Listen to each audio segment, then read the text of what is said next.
അപ്പോൾ അടുത്ത നമ്മുടെ കണ്ടസ്റ്റൻ്റ് എന്ന് വെച്ചിട്ടുണ്ടെങ്കിൽ മറ്റാരുമല്ല, ജാസ്മിൻ ജാഫറാണ്. നമുക്കെല്ലാവർക്കും അറിയാം, ബ്യൂട്ടി വ്ളോഗറാണ്. ഒരുപാട് വീഡിയോസിലൂടെ നമ്മൾ കണ്ടിട്ടുള്ളതാണ്. നമ്മുടെ പ്രഡിഷൻ ലിസ്റ്റിൽ ആദ്യം മുതൽ ഉണ്ടായിരുന്നതാണ്.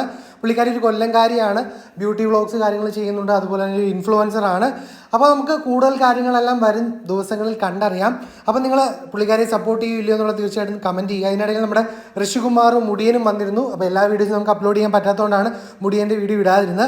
അപ്പോൾ എന്താണ് നിങ്ങൾക്ക് ഈ ഒരു കണ്ടസ്റ്റൻറ്റിനെ കുറിച്ച് തോന്നുന്നത്? ഇത്തവണ ഒരുപാട് ഇൻഫ്ലുവൻസേഴ്സ് ഉണ്ടെന്നാണ് നമുക്ക് അറിയാൻ സാധിച്ചത്. വീണ്ടും ഒരു ഇൻഫ്ലുവൻസർ ഇപ്പോൾ വന്നിട്ടുണ്ട്. അതിൻ്റെയൊക്കെ വീഡിയോസ് നമ്മൾ വരും മിനിറ്റുകളിൽ തന്നെ അപ്ലോഡ് ചെയ്യുന്നതായിരിക്കും.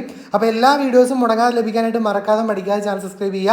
അപ്പോൾ നമ്മുടെ ടെലിഗ്രാം ഗ്രൂപ്പിൽ ജോയിൻ ചെയ്യുവാണെങ്കിലും എല്ലാ അപ്ഡേറ്റ്സും നിങ്ങൾക്ക് ആദ്യമേ അറിയാൻ സാധിക്കുന്നതാണ്. അതുപോലെ ഫ്രീ ആയിട്ട് നിങ്ങൾക്ക് ബിഗ് ബോസ് കാണാനുള്ള ലിങ്ക് കാര്യങ്ങളൊക്കെ അവിടെ ടെലിഗ്രാം ഗ്രൂപ്പ് വഴി ലഭിക്കുന്നതാണ്. അപ്പോൾ എല്ലാവരും ജോയിൻ ചെയ്യുക. അപ്പോൾ അടുത്ത നമ്മുടെ കണ്ടസ്റ്റൻ്റ് എന്ന് പറയുന്നത് നമ്മുടെ ജാസ്മിൻ ജാഫറാണ്, ബ്യൂട്ടി വ്ളോഗറാണ്. അപ്പോൾ എന്താണ് കൂടുതൽ അപ്ഡേറ്റ്സ് കാര്യങ്ങളെല്ലാം നമ്മൾ അടുത്ത വീഡിയോസിലൂടെ നിങ്ങളിലേക്ക് എത്തിക്കുന്നതാണ്. അപ്പോൾ തീർച്ചയായിട്ടും ചാനൽ സബ്സ്ക്രൈബ് ചെയ്യാതാണ് വീഡിയോ കാണുന്നെങ്കിൽ തീർച്ചയായിട്ടും ചാനൽ സബ്സ്ക്രൈബ് ചെയ്യാനായിട്ട് ശ്രമിക്കുക.